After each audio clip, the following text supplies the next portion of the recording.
E aí, pessoal, tudo pronto para mais um mergulho? Hoje a gente vai desvendar uma história que atravessa décadas no Brasil. Uma história de resiliência, busca pela verdade e luta por justiça. A gente vai mergulhar na vida da Eunice Paiva e no legado do marido dela, o Rubens Paiva, um deputado que desapareceu durante a ditadura militar.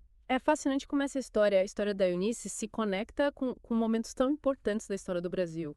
O clima político dos anos 60, a brutalidade da ditadura e essa luta por justiça, por verdade que continua até hoje. É verdade.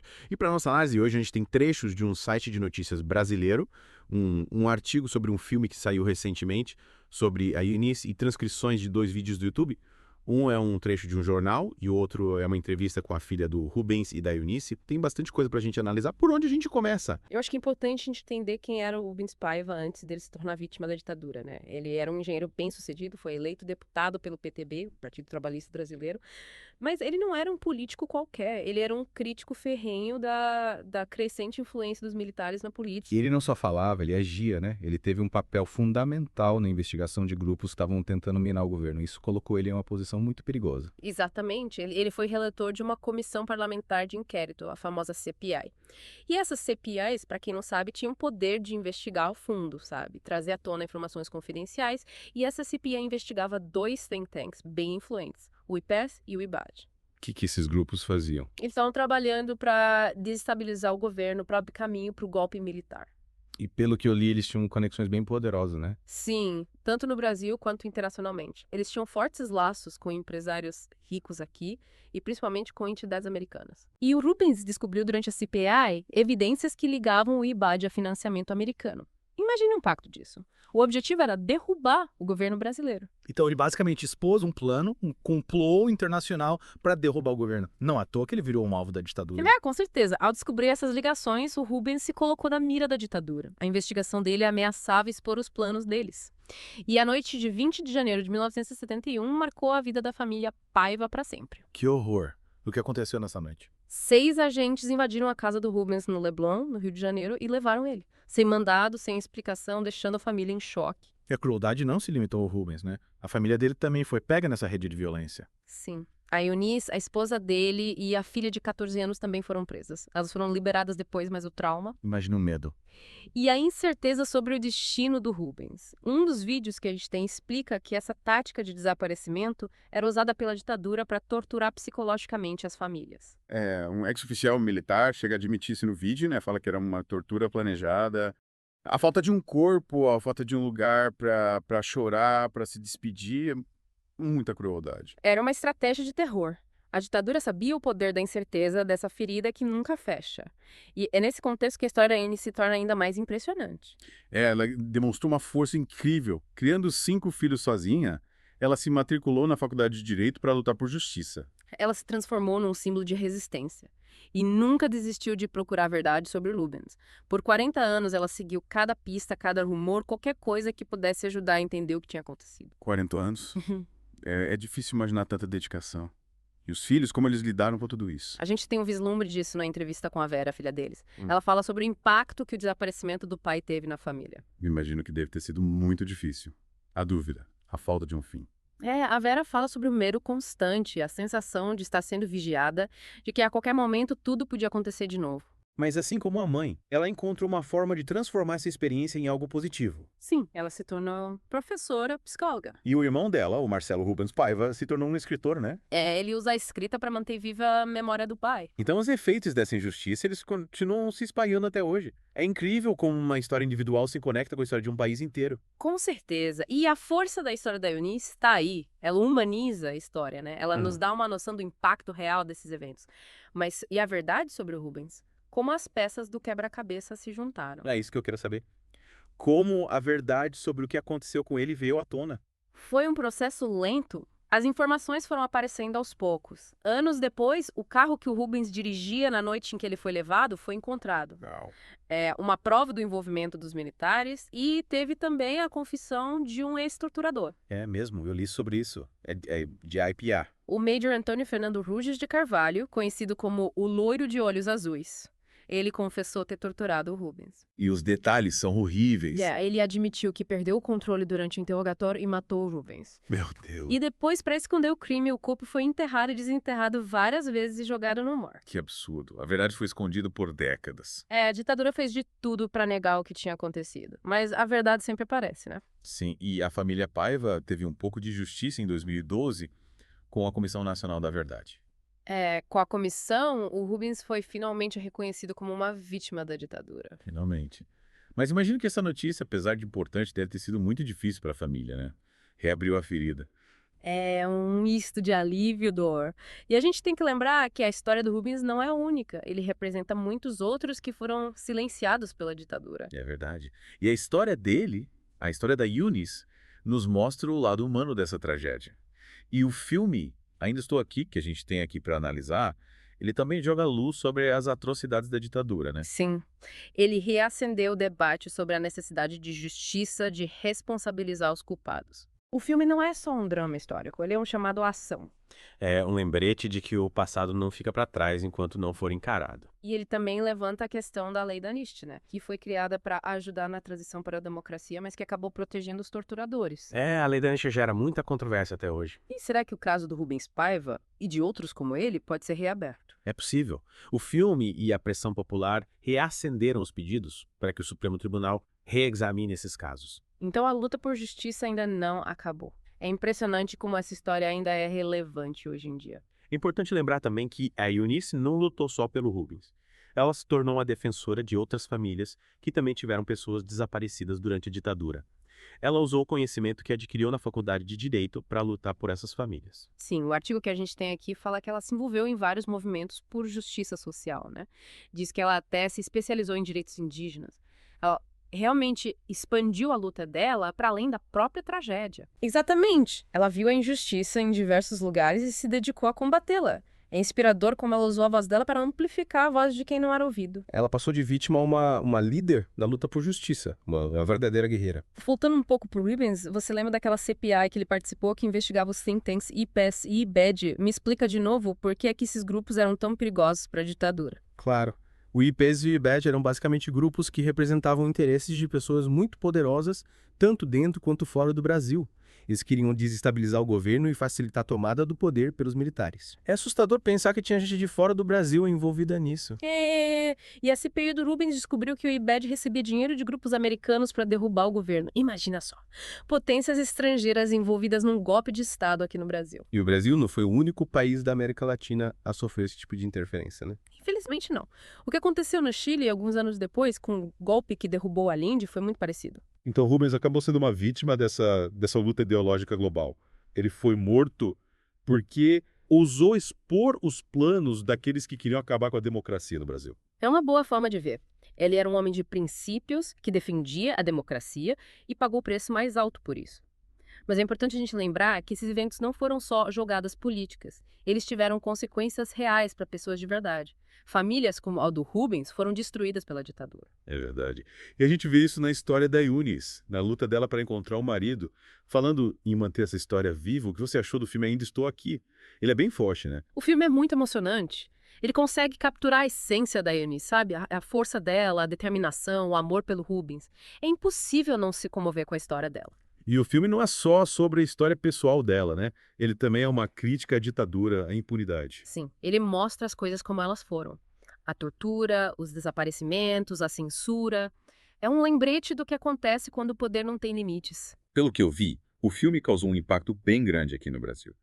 As pessoas estão discutindo mais sobre o passado, sobre a necessidade de justiça. O filme está ajudando a abrir os olhos de muita gente, principalmente os mais jovens, que não viveram a ditadura. É como se o filme estivesse forçando o Brasil a confrontar o passado, a se curar de um trauma que nunca foi totalmente resolvido. Exatamente. E a história da Eunice é muito importante nesse sentido. Ela nos lembra que o passado só fica para trás quando a gente o encara de frente. Você lembra daquela cena do filme em que a Eunice abraça o presidente Fernando Henrique Cardoso e um general logo depois da assinatura da lei da anistia? Lembro. É uma cena muito forte, né? É uma cena que representa bem a complexidade daquele momento. De um lado, o alívio, a esperança de finalmente ter o Rubens reconhecido como vítima da ditadura. Do outro, a dor da perda, a falta de justiça de verdade. Mostra também a capacidade da Eunice de perdoar. É um exemplo de que a gente pode perdoar, mas nunca esquecer. E que a reconciliação é um processo difícil, que exige muito de todos os lados. Com certeza. E esse é o legado da Eunice. Ela lutou não só pelo Rubens, mas por um Brasil mais justo, um Brasil onde essas atrocidades nunca mais acontecessem. É uma história que nos ensina muito sobre a força do espírito humano, sobre a importância de lutar por aquilo que a gente acredita. E sobre o poder da arte. Ainda sou aqui. É um exemplo de como o cinema pode ser um veículo para contar a verdade, para promover o diálogo, para mudar a sociedade. É verdade. As histórias têm esse poder, né? De nos emocionar, de nos ensinar, de nos inspirar. E falando em história inspiradora, você lembra do filho do Rubens, o Marcelo. Ele teve uma história bem interessante com a banda Legião Urbana. Ah, sim, lembra dessa história. É incrível como a arte, a política e a vida pessoal se misturam. O Marcelo era amigo do Renato Russo, o vocalista da Legião, e ele passou um tempo com a banda em Brasília durante o Carnaval de 83.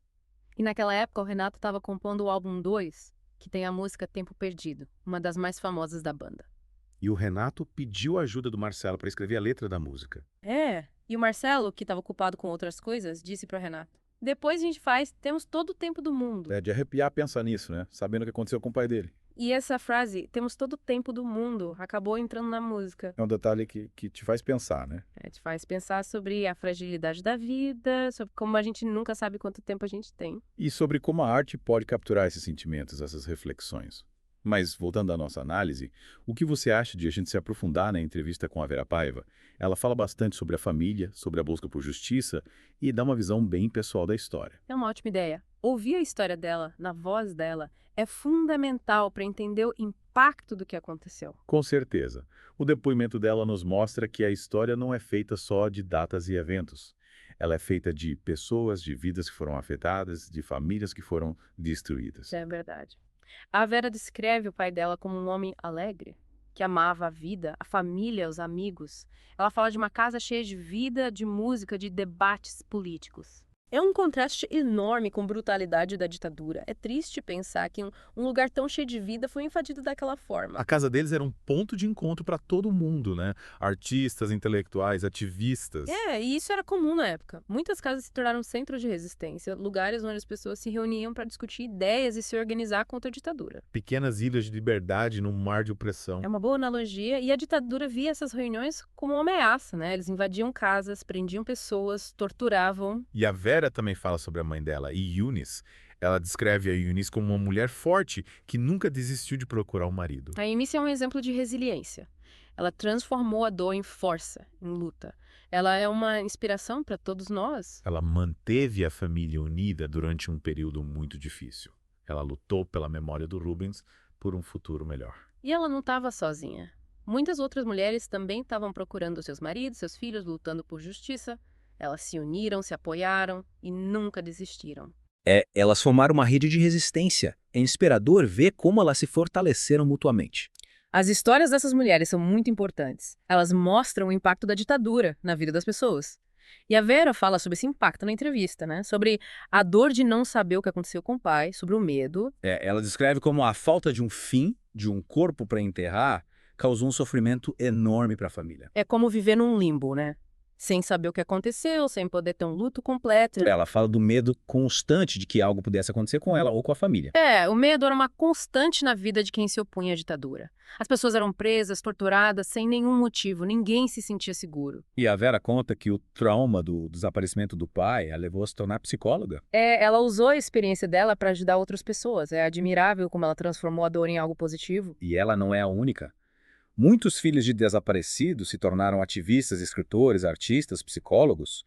Eles usam suas vozes para manter viva a memória dos seus pais, para lutar por justiça, para ajudar outras pessoas. É um legado de resistência, de luta. A história deles precisa ser contada para que a gente aprenda com o passado e não deixe que esses erros se repitam. E a Vera também fala da importância da Comissão Nacional da Verdade, né? Que finalmente reconheceu o que aconteceu com o pai dela. Foi um passo importante. Mas a luta por justiça ainda não terminou. A lei da anistia impede que os torturadores sejam punidos. É um debate complicado, né? De um lado, a necessidade de justiça, do outro, o medo de reabrir feridas do passado. Mas o filme Ainda Estou Aqui reacendeu esse debate. As pessoas estão questionando a lei da anistia, pedindo que os culpados sejam punidos. É um debate que precisa acontecer. A gente precisa encontrar uma solução justa para essa questão. E é importante a gente lembrar que essa discussão não é só sobre o passado. Ela é sobre o presente, sobre o futuro do Brasil. A gente precisa garantir que essas atrocidades nunca mais aconteçam. E falando em garantir que isso nunca mais aconteça, um dos vídeos que a gente tem aqui fala do envolvimento de médicos no aparato de tortura da ditadura. É revoltante saber que médicos que juraram salvar vidas participaram da tortura. É assustador. Eles estavam lá para monitorar os presos durante a tortura, para garantir que eles não morressem. Pelo menos não de início. É difícil de acreditar. Como alguém que se dedica a cuidar dos outros pode fazer parte de uma coisa tão cruel. É uma perversão da medicina. É preciso que esses médicos sejam responsabilizados pelos seus atos. E esse caso levanta questões importantes sobre a ética médica. Sobre como garantir que os médicos ajam sempre em benefício dos seus pacientes, em qualquer situação. Sem dúvida. A ética profissional é fundamental. Os médicos precisam se lembrar do juramento que fizeram, de não causar dano aos seus pacientes. E a gente, como sociedade, precisa se lembrar do que aconteceu para que nunca mais se repita. É verdade. A gente precisa aprender com os erros do passado. A história de Rubens e da Eunice nos mostra o quanto a justiça é importante. Eles estavam lá para ter certeza que os presos aguentariam a tortura. Para que eles não morressem, pelo menos não logo de cara. É uma coisa monstruosa. É difícil de entender como alguém que escolheu cuidar dos outros pode se prestar um papel desses, que leva uma pessoa a se envolver em algo assim. É uma questão complicada, né? Mas esse caso deixa claro, mais uma vez, a importância da ética. Os médicos, todos os profissionais de saúde precisam seguir o juramento que fizeram. O juramento de não causar mal. E a gente precisa, como sociedade, se lembrar do que aconteceu para que nunca mais aconteça de novo. Exatamente. A história do Rubens e da Eunice é um alerta pra gente. A gente não pode esquecer o passado. É verdade. Bom, a gente está chegando ao fim do nosso mergulho de hoje. E eu confesso que a história da Eunice me deixou bem impactada. Tanta força, tanta resiliência. É uma história emocionante, né? De perda, de luta, mas também de esperança. A Eunice nunca desistiu de procurar a verdade. Ela transformou a dor em força, em luta por justiça. E o Rubens? Ele é um símbolo da resistência contra a ditadura. Um lembrete de que a gente precisa defender a democracia. São histórias que nos inspiram, né? Que nos mostram que a gente precisa lutar por aquilo que a gente acredita. E que a gente nunca pode esquecer o que aconteceu. É verdade. E para você que acompanhou a gente até aqui, fica a pergunta. O que a gente pode fazer para garantir que a história do Rubens e da Eunice não seja esquecida?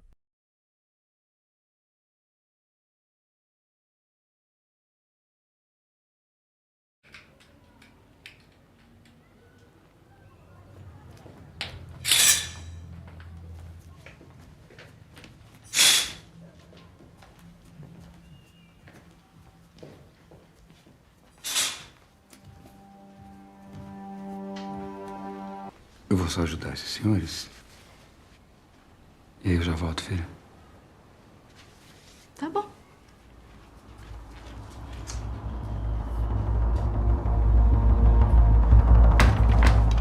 Eu posso ir com ele? Seu marido já volta pra casa.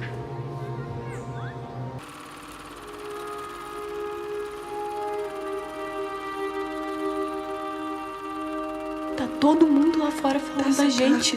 A Vera não sabe o que tá acontecendo. Essa carta! Você tá mentindo pra gente! Tá bem, mas... Ô, filho. É desenho, claro que é desenho.